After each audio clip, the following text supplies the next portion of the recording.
Sinn Féin obviously believes that a united Ireland would be better for everybody living on this island, whether it be economically, politically or socially.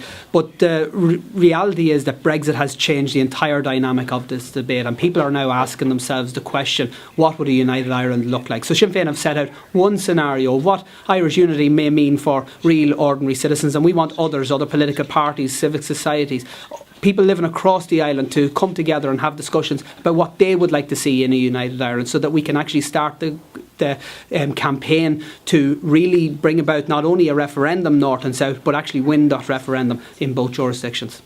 Well, in the wake of the Brexit vote in particular, there's been a renewed focus on all-island economics, and the reality for me is that it's not that we can't afford United Ireland, we really can't afford partition, and the costs have been grave and great and calamitous north of the border.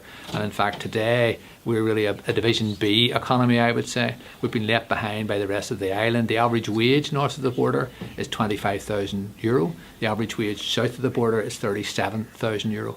We have an economy which is struggling in many ways. Our unemployment rate is higher than it is in Wales, Scotland or England. Our economic inactivity rates are higher again in those three countries. And our public sector, because of the lack of progress in the private sector, our public sector is 28% of the economy, whereas in the south it's 24%. So you can see, especially those around the border region, because the border region is on the periphery of two economies, and in an all-island economy they'd be at the centre of the Irish economy.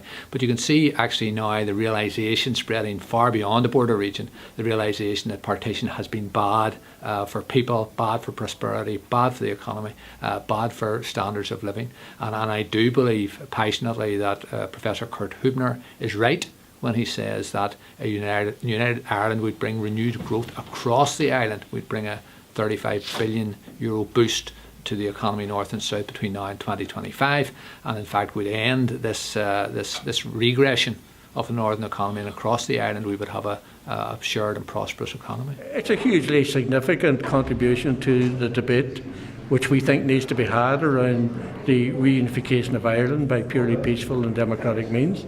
We believe that there is a compelling case that partition has been a total and absolute failure, both in political, social and economic terms. At the same time, I think we all recognise that many people who are unionist in the north, that their allegiance is more to the monarchy than it is to the British government.